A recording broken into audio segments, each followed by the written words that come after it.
Bonjour, dans cette vidéo nous allons voir le fonctionnement des calques.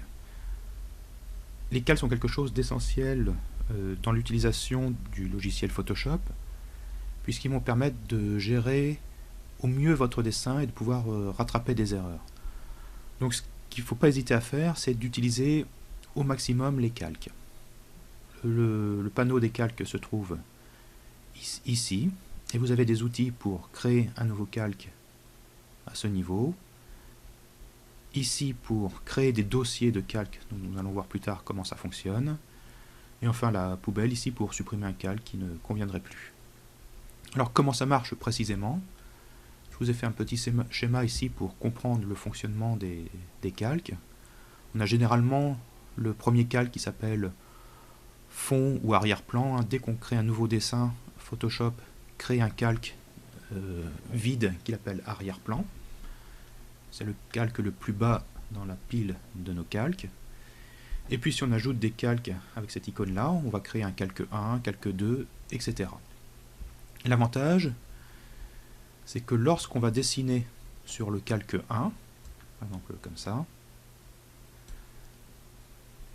mon dessin va être uniquement sur ce calque 1, je vais pouvoir appliquer des réglages uniquement sur ce calque, et ça va affecter uniquement ce tracé, sans bouger ce que j'aurais pu faire éventuellement sur les calques qui sont au-dessus ou les calques qui sont au-dessous.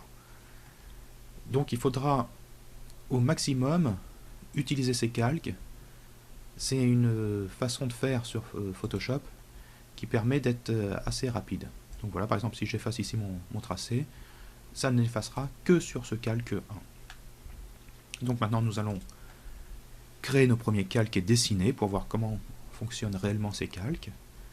Je vais ici créer un nouveau calque et je vais faire un tracé sur ce calque en prenant l'outil pinceau qui se trouve ici dans la barre d'outils. Donc je prends cet outil pinceau, je vois que l'outil que j'utilise est symbolisé ici et qu'il aura une taille de 9 pixels.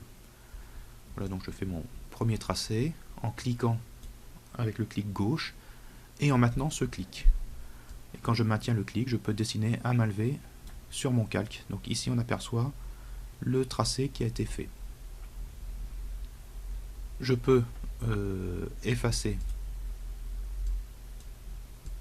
ce tracé et je vais aussi créer un nouveau calque. Donc de la même façon, je clique sur cette icône, automatiquement il est nommé calque 2 et là je vais changer de couleur pour bien voir la différence. Donc j'ai cliqué sur le nuancier et j'ai choisi une couleur verte et je vois que la couleur de premier plan est à ce niveau, donc j'ai bien du vert. Je prends l'outil pinceau ici et voilà, je dessine du vert. Donc on voit quand je dessine que le vert recouvre mon premier tracé. C'est normal parce que le calque 2 se trouve au-dessus du calque 1. Mais je pourrais changer cet ordre en prenant le calque 2, je clique sur le calque 2, je tiens mon clic enfoncé et je viens déplacer mon calque pour le glisser entre le calque 1 et l'arrière-plan. On voit à ce moment-là que ça a changé, c'est le tracé violet qui se trouve maintenant au premier plan. Lorsque je crée un calque, Photoshop lui ajoute automatiquement un nom par défaut. Mais ce qui est conseillé, c'est de nommer ces calques pour pouvoir les retrouver facilement après, parce que dans un dessin complexe, on peut facilement se retrouver avec une centaine de calques. Donc pour les retrouver, c'est beaucoup plus facile quand on les nomme. Et donc le réflexe qu'il faut avoir, c'est de les nommer dès qu'on crée un calque. Donc ici, je vais le faire, je vais nommer celui-là vert, celui-là violet, et celui-là par exemple, je vais le nommer fleur, parce que je vais dessiner une fleur dessus. Je change à nouveau de couleur. Je suis bien sur mon calque fleur, celui qui est en bleu. Je vais donc dessiner ma fleur ici rapidement. Voilà. On va pouvoir maintenant copier ce calque. Une fois que j'ai fait ce dessin, l'avantage c'est qu'on va pouvoir le dupliquer. Donc je clique droit sur le calque, je fais dupliquer le calque. On me propose de le nommer fleur copie. j'ai bien fleur copie, et je vais vous montrer qu'il y a effectivement deux calques de créer, puisqu'ils ont été créés exactement l'un sur l'autre, donc pour l'instant on ne le voit pas, mais si je le déplace, on voit bien que j'ai une deuxième fleur. Je vais dupliquer à nouveau ce calque, et voilà, j'ai une troisième fleur, dupliquer le calque, etc. etc. L'avantage, c'est que chaque fleur est sur un calque différent, et je vais pouvoir par exemple modifier la dernière fleur que je viens de créer. Hop. Et puis vous voyez qu'on commence déjà à avoir un certain nombre de calques, et ce ne serait pas idiot de les regrouper par dossier. Donc pour créer un dossier, je vais cliquer sur cette icône. Je vais choisir tous mes calques à mettre dans ce dossier, donc tous ceux qui sont nommés fleurs. Pour ça, je clique sur mon premier calque, j'appuie sur la touche majuscule du clavier, et je sélectionne tous mes calques en cliquant sur le dernier calque concerné. Donc là, j'ai sélectionné d'un seul coup tous les calques fleurs. Et maintenant, je les regroupe dans mon dossier, qui s'appelle groupe 1, ce qui n'est pas très parlant. Donc même chose, je vais le renommer.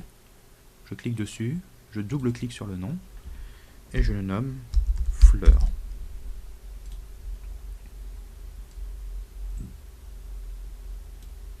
L'autre façon de sélectionner des calques, donc on a vu que c'était la touche majuscule tenue enfoncée, et je clique sur le dernier calque. Et donc là j'ai tous mes calques sélectionnés. Ici mais on peut aussi les sélectionner un par un en appuyant sur la touche contrôle. Donc là l'avantage c'est que je vais sélectionner uniquement les calques qui m'intéressent, par exemple. Voilà. Et je ne sélectionne pas par exemple ce calque du milieu. Donc là c'est la touche contrôle pour une sélection calque par calque. Pour supprimer un calque, c'est très simple, on va dessus, on le prend et on le glisse jusque dans la corbeille, et le calque est supprimé. Si un calque est important, par exemple ce calque vert, et que je ne souhaite pas pouvoir le supprimer facilement, je peux lui ajouter le cadenas qui va le verrouiller. Donc une fois qu'un calque est bien dessiné et qu'il est correct, c'est intéressant d'y mettre ce cadenas. Ça peut éviter une fausse manœuvre, par exemple en faisant ça en glissant. Voilà, je ne pourrais pas le mettre dans la corbeille, il est protégé comme ça. Pour le déprotéger, je reclique à nouveau sur le cadenas, et à ce moment-là, je peux le glisser dans la poubelle.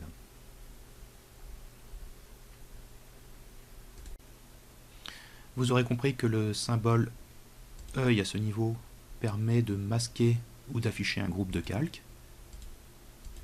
Et on retrouve pour chacun des calques la même fonction, hein, l'afficher ou le masquer. On va pouvoir aussi modifier l'opacité du calque, c'est-à-dire rendre le tracé plus ou moins visible sur ce calque.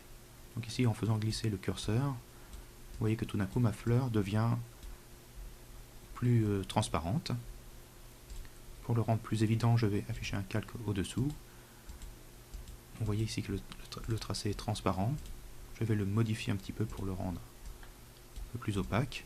Donc on peut régler comme ça finement la transparence d'un calque sans toucher aux autres calques. On peut également le faire sur l'ensemble du groupe. Voilà, donc ce qui permet d'être assez rapide dans l'utilisation, et c'est pour ça qu'il faut utiliser les calques, les nommer et les regrouper par dossier.